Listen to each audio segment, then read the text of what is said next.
We got to warm ourselves up, so we'll clap, and then I'll go 1, 2, 3, and we'll go. Here we go. 1,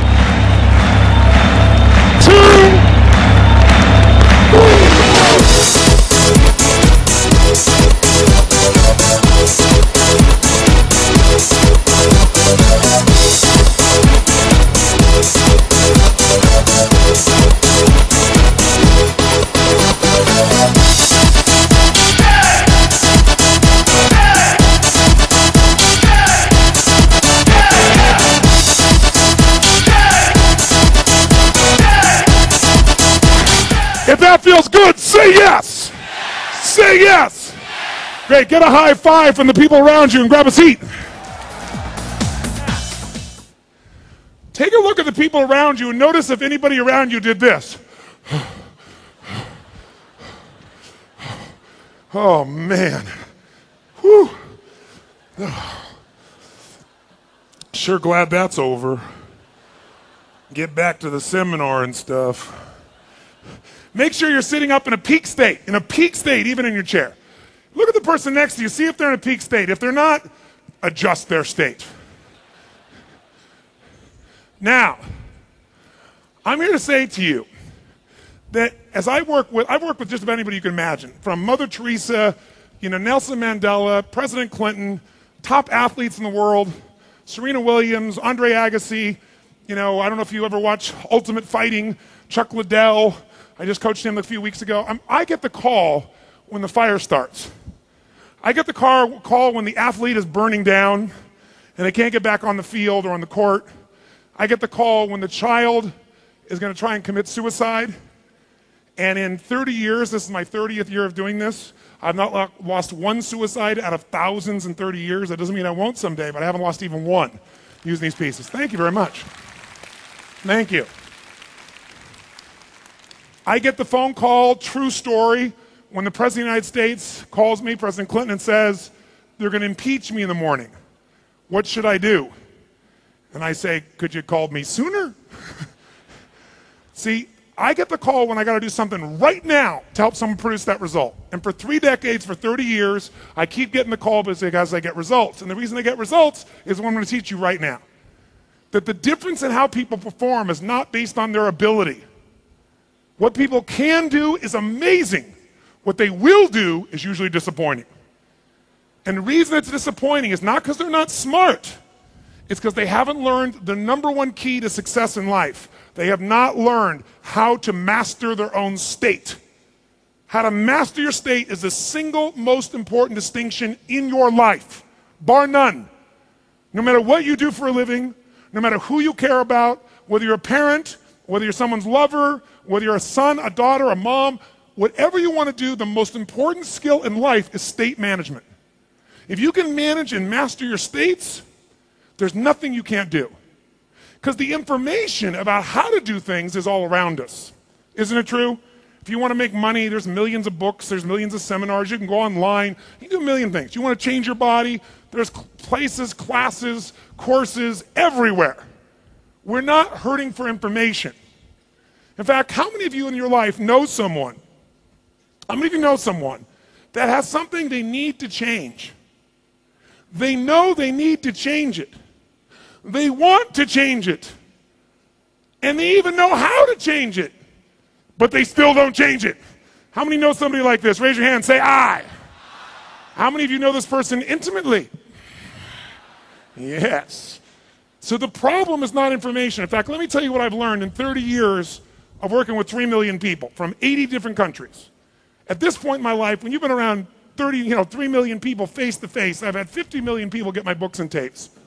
But I've been face to face with 3 million people. And I'm talking people from every walk of life, from 80 different countries, every culture in the world. Here's what I've learned. 80% of success is psychology and 20% is mechanics. 80% of success in anything is your psychology, your mindset, the emotions you bring to the table. 20% is the mechanics. The mechanics of anything can be figured out by anyone.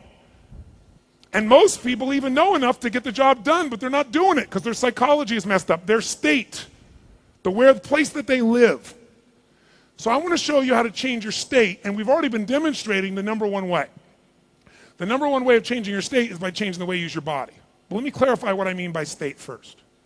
How many of you in this room have ever done something where after you did it, you thought to yourself, I can't believe I said that. I can't believe I did that. That was so stupid. How many of you have ever done this before? Raise your hand and say, I. How many of you have ever done something where after you did it, you're like, that was me. You don't know how you did it, but you impressed the heck out of yourself by doing it. How many have ever done this before? Say, I. Now you're the same person. You have the same ability or skill. How come in one situation you're brilliant and the other one now you're an idiot? You're the same person. Because whether you succeed or not is not based on intelligence, it's based on state first. State. And here's what's nice. Have you ever gotten in a state of mind where you couldn't remember your own home telephone number or your address or your email or how to spell a difficult word like the? Who's ever been in this place? Come on, raise your hand and say, I. On the other hand, you know, why can't you think of it? You know the answer. Because in that moment, you're in what I call a stupid state. But as you change, when you change your body or change your focus, you go, oh yeah, I remember. Because you get in a new state and the answer is there. So state is the basis of performance. You want to change your results, you want to change anything, you change your state. What are the ways we can do it? Up on the screen, you'll see there are 2 ways to change your state. If I want to change the results I'm getting, I got to change my actions. But whether I take action or not is based on the state I'm in. So what are my ways of changing state? My number one way we call a radical change in your physiology. And physiology is just a fancy word for the physical body. If you want to change your state, you got to make a radical change in the way you're using your physical body, your physiology. Now, what does that mean? Well, there are many ways to change your physiology. The way you move, the way you breathe, the muscle tension in your face or the relaxation. There's a zillion ways to change physiology. Some people, when they don't like the way they feel, how do most people in Asia, when they don't like the way they feel, how do they try to change the way they feel? What do? You tell me. If you don't like the way you feel, what do most people in Asia do to change the way they feel if they want to change it instantly? Shop. Okay, shopping. If you live in Singapore, that seems to be quite inviting. Now, shopping makes you do 2 things. You start moving around and doing something else, which changes your body, but it also changes the second thing, so I'll reveal it to you. The other thing that changes your state is changing what you focus on. Because what you focus on, you feel. If you start focusing on something, you start to feel what you're focusing on. If I said to you right now, all of you in this room, I'd like you right now, just for a moment, take a deep breath in, exhale and moan. Take another deep breath in, and this time make it a sexual moan. Wow, that one was deeper and louder, I noticed. Now, here's what I want you to do. Close your eyes for a moment, and I want you to focus on and remember one of the most romantic or sexy moments of your life. You don't have to tell anybody, just focus on it. They can't see, it's in your head. Think of one of the most romantic or sexy or sensual moments of your life. And if you can't think of anything, that tells us a clue. Now, as you focus on it, take that imagery of what you're focusing on, make it bigger. Bring the image of it closer. Make it sound even better. And if you're feeling pretty good right now, say yes. Now, open your eyes, and the feeling change came. You didn't really change your body this time, did you? You just changed what you're focusing on. Tells us a clue. Now, as you focus on it, take that imagery of what you're focusing on, make it bigger. Bring the image of it closer. Make it sound even better. And if you're feeling pretty good right now, say yes. Now, open your eyes, and the feeling change came. You didn't really change your body this time, did you? You just changed what you're focusing on. Now, if I got you to think of one of the most miserable moments of your life, don't go there. But if I did, do you think you'd feel differently as you remembered it? Yes or no? Of course, because focus equals feelings. Write it down. Focus equals feelings. Can somebody have a great life and be miserable still because they focus on little things that bug them? Yes or no? Focus equals feelings. Can you have everybody loving you and you still feel unloved? Sure, all you got to do is focus on something that makes you unloved. Remember a time. Focus on a situation. So the two ways to change how you feel is change your physiology and your focus. So this woman says, if I don't like the way I feel, I'll go shopping. So when she goes shopping, she's now physically moving, and as she moves, it changes her state, and she's focusing on things she likes, things she might want to have, and that focus changes the way she feels. How else do people try to change the way they feel in this culture? If you're feeling tired or frustrated or sad or bored or angry or worried, what do you do to change your state? What else can you do to change how you're feeling? Eat. That's right. Big one is eating. Especially if you eat something you really love, you focus on it, and you feel it in your body. Especially if you overeat. You start breathing again. You're no longer stressed because you breathe in your stomach. What else do people do? Drinking alcohol. Alcohol will change your state very radically by changing your biochemistry. So many of us find ways to change our states, but the problem is they have side effects. Those side effects is you feel lousy the next day, or you get fat, or you get broke with a big credit card, or whatever. So there are easier and faster ways to make these changes that have no downside. And the first and most important way is by just radically changing the way you use your physical body. Now, write this down if you would. If you want to know what's shaping your destiny, shaping your life right now as we speak, I leave here, you sat through this seminar, what's going to determine how your life turns out? Is it going to be the conditions of the world? Can the conditions outside be lousy and you still have a great time? Yes or no? Can people be going broke while someone else gets rich? Yes or no? Yes. So are there people in this world, by the way, who've been given everything? Love from their family, support, they have great education, great economics, and they're still unhappy. Is that possible? Yes or no? So we like to believe that our life turns out because of our environment, because of our biography, because of the way we grew up. But the truth of the matter is you can find people that are given everything who spend their whole life going in and out of rehab for alcohol or drugs, and they were given everything. And then you find someone else who was treated meanly, harshly, unfairly. They had no money, no education, no background, and they become some of the most successful people in the world. Is that true? Yes or no? So our biography, our past, does not equal our future unless we live there. If you keep focusing on your past and how it's kept you from what you want, you're right.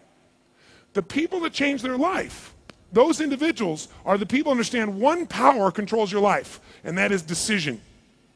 If you want to change your life today, and you've come to this seminar, nothing I say is going to change your life. It can be used by you to inspire yourself to change your life, but the only thing that changes you is a decision. A real decision, by the way, is one you take immediate, massive what? Action on. If you don't take action, you didn't say a decision, you said a preference. I'd kind of like this to work out. When you decide something, when you decide, the word decide comes from Latin. It's just like incision. It means to cut off from. When you decide you're going to do something, you cut off any other possibility. You put yourself in a state that if you want to take the island, you burn your boat. Because if there's no going back, you're going to move forward. That's a real decision.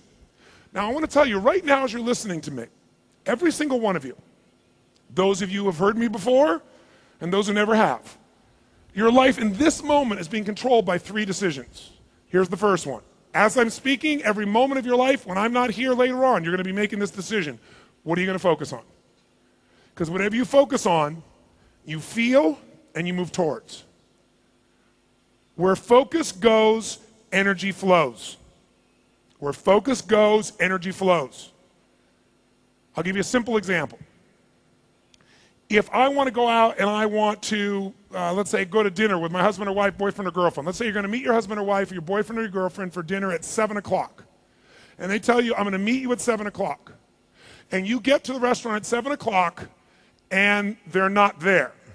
Tell me what you're feeling right now. First gut response. You got there at 7, they're not there. What are you feeling? Yell it out loud. What are you feeling? What are you feeling? Okay, really angry. Someone over here said really worried. It's only 7. Let's say it's now 7:30. They've not shown up and they've not called and you're still sitting here. Now what are you feeling? Come on, yell it out loud. What are you feeling? Really angry, really worried. Okay? Two different people here. One saying angry, one saying worried. Let's say it's now 8:30 p.m. You've been there since 7. They've not called and they've not shown up. Now what are you feeling? This woman says, full. I'm not waiting for the bastard. Good, ma'am, good. Full. So let's imagine now what happens. Why is one person worried and one person angry? Is it because the person didn't show up? No.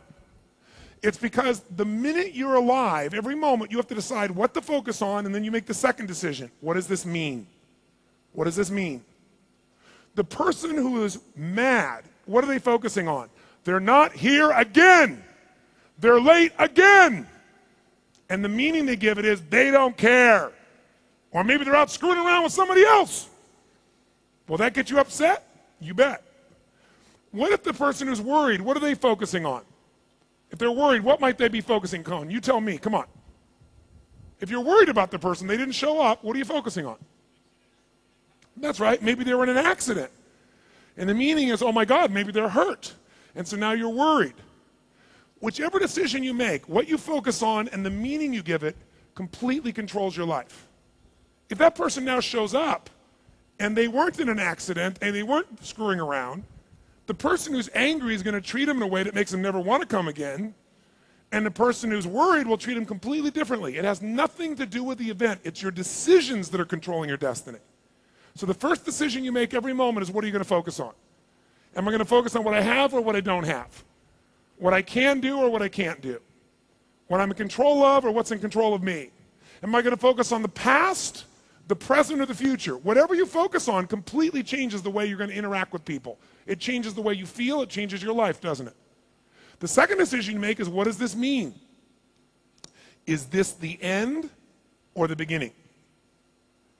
Is God punishing you right now by this situation that happened, or is God challenging you? Or is God actually giving you a gift? See, the meaning you give something instantly changes the way you feel about it overnight. If you think that this is the beginning of a relationship, you're going to act very differently than if you think it's the end. The beginning of a job than the end of a job or a business. How many follow what I'm talking about here? Say I. And when you change that meaning, how fast can you change what you focus on? How fast can you change what things means? How fast?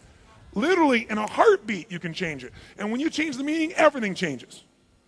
Have you ever had something in your life that really upset you, and then finally, years later, you got over it because you went back and you looked and you went, you know what? I realize now that if that hadn't happened, I wouldn't be who I am today. Even though I hated that situation, it made me stronger or more powerful or more caring. Thank God that happened. How many have ever had this happen to you? Say I. The reason you're happy today is you've given it a different meaning. You're focusing on a different aspect of it. If you change what you focus on, if you change what something means, you change your life in that instant. You want to change your life? Make a new choice. Make a new decision about what to focus on or what something means. Now the tendency, by the way, is to focus on the worst, isn't it?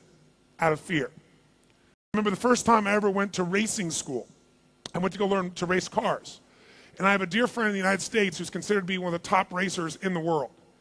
And he said, Tony, I'll take you through the racing course. I'll train you personally. I was like, wow, fantastic. So we got in this car for the very first time. I'll never forget this. He puts me in the right seat. He's driving. And he says, I'm going to show you what a race car can do. And we took off, and we were going as fast as you could possibly imagine, going straight at a wall between a corkscrew. So you're going straight at around it like this. And my heart's beating out of me.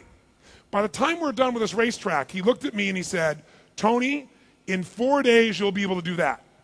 And I said, you know what? I'm really positive, and you're full of crap. I don't know that I want to do this after 4 days. That's insane, right? I'm an aggressive guy, but that was crazy. He said, Tony, you're smart. Anybody who thinks they're going to do that in 4 days just learning to race, they'll get killed. That's not how I'm going to train you. He said, I'm going to put you in a spin car. I said, what's a spin car?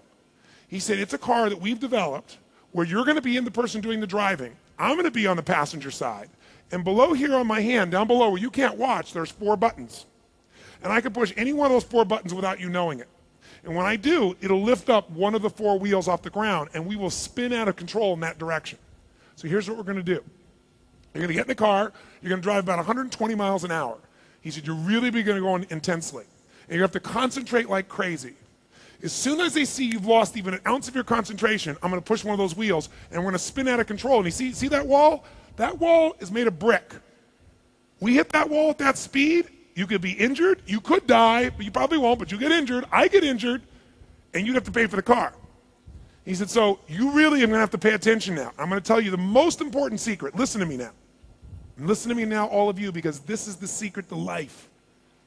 He said, Tony, to be a great racer, I don't care how smart you are, I don't care how fast you are, I don't care how diligent you are, you're going to end up in a spin one day. It may not be your fault. There may be oil on the track that you can't see. Or maybe the car in front of you will smash against the wall and his tire will pop off and smack in front of you. You are going to find yourself in a spin sooner or later. And the best racers in the world are the ones that live. And he said, the way you're going to make sure is you got to know how to come out of a spin. And I thought, isn't that a great metaphor for life? Don't we all have to know how to come out of a spin? A spin in your business, a spin like being bored or depressed, a spin, in your personal life. How do you come out of a spin determines your life more than anything else. And he said, Tony, here's all you got to remember. Listen to me. When you go start to spin out of control, just do one thing. Focus on where you want to go, not on what you're afraid of. The mind always takes you to what you're afraid will happen. You must direct your mind and body to where you want to go. As soon as he says this, he said, because what happens is, when you focus on where you want to go, you unconsciously steer where you're focusing. And I thought, this is a perfect metaphor for life. No problem. I teach this. This will be easy. It wasn't easy. I get out there the first time I'm driving in this car, and I'm going 110, 150, 120 miles an hour, and you don't think that that's going to take much concentration, but it does. And he's watching me, and sure enough, I'm ready. I'm ready. Push that button, baby. I'm ready. But you know what happens? Just like in life, life never pushes the button when you're ready, does it? It always waits till you're not ready. So sure enough, I'm ready, and then he sees me just lose a little concentration, boom, he pumps it. As soon as we do that, we start spinning out of control towards this wall. What do I immediately do? I stare at the wall, because that's what you do. Your eyes start to go there, and as you stare at it, you steer right into it. This is why if you've ever seen somebody or read about somebody who's driving down a country road in a sports car, 50, 75, 100 miles an hour, and there's like one telephone pole every quarter of a mile, and they manage to hit the one telephone pole. How do people do that? Because they go, oh my God, I don't want to hit that. And they focus on what they don't want to hit, and they drive right into it. So as soon as I do this, I start going, oh my God, oh my God. He grabs my head, and he pulls my face here where we got to turn to avoid the crash to the left. But I'm fighting him, because I want to see the death happen. Right? But he keeps holding my head, and as he holds my head here, guess what happens unconsciously? I steer in this direction. Now, as soon as you start steering the right direction, as soon as you start doing the right things, do you instantly get new results? Yes or no? No. This is the illusion. Because you've been doing this, you've been moving in this direction, you have momentum. Even though you're doing the right thing, you'll still keep skidding there. How many follow what I'm talking about here? Say I. Is the same thing true in your life? You bet. Guy says, well, I've been on a diet for 5 days and I haven't lost any weight. Well, you've been a pig for 30 years. What'd you expect? You've done the right things for 3 days. You got to keep doing the right things. You've got momentum. But if you keep doing the right thing, will it catch eventually? Yes or no? Yes or no? And then what happens? Boom, you turn. So we're like this, and he's holding my face, and I'm fighting him to see the death, but keep on doing it. And sure enough, it feels like I'm going to hit the wall, and the last seconds, the wheels catch, and we turn. And my heart's beating out of me. And it looks like we missed it by 12 inches, probably 5 feet, but in my head it was 12 inches, right? So he goes to me, he says, did you learn? I said, I learned. I didn't learn shit. Because the next time we go, we're going, I'm ready. He doesn't do it. Keep on going. Lose a little confidence, lose a little concentration, boom, spin it out. Oh my God, that's my head shoves it. But after enough times, now I start to just do it, boom, boom. And even though we're still going in the wrong direction, I don't look. I keep focusing on where I want to go, and after a while, you get confident, don't you? And you turn, and you turn, and you turn. I have a very important question for you, all of you. If you focus on what you want instead of what you're afraid of, are you guaranteed not to hit the wall? Yes or no? Yes or no? Yes or no? Come on. No. No. If you focus on what you want, you're not guaranteed at the wall. There are no guarantees in life. But If you focus on the wall, are you guaranteed to hit it? Yes or no? Yes. So what I'm talking about is how you increase your probabilities many-fold, but there's no guarantee. So I said there's 3 decisions that control your destiny. The first one is, what are you going to focus on? Are you going to focus on what you're getting, what you're missing out on? Your past, your present, your future. What are you going to focus on? Whatever you focus on, you're going to feel, even if it's not true. Second, what does this mean? Is this the end or the beginning? Are you harassing me or teasing me or challenging me? Whatever meaning you give it controls how you feel. And your feelings and emotions control what you do, which is the third decision. What am I going to do? Every moment of your life, you're deciding, what am I going to focus on? What does this mean? And what I'm going to do. You want to change your life? You got to change what you focus on, change what it means to you, and change what you're doing, and life changes immediately in a heartbeat. You turn the corner, you make it happen. Now the question is this. How many of us in this room have ever made lousy decisions? Raise your hand and say, I. How many in this room have ever made a tough decision and really did a good job and you made it happen, even though it was hard? How many have ever done this? Say, I. What's the difference between the lousy decisions and the good decisions? Well, there are many factors, but the number one factor is the state you were in when you made the decision. If you're in a fearful state, if you're in a frustrated state, if you're in a bored or tired state, you probably won't make the same decision as if you're in a determined state, if you're in a loving state, if you're in a playful state, if you're in a passionate state. So we need to be able to change our state quickly. So we started to play with it, but I want to show you now exactly what I mean. 2 ways to change your state. Number 1 way, a radical change in the way you use your physiology, your body. Second way, a radical change in what you're focusing on.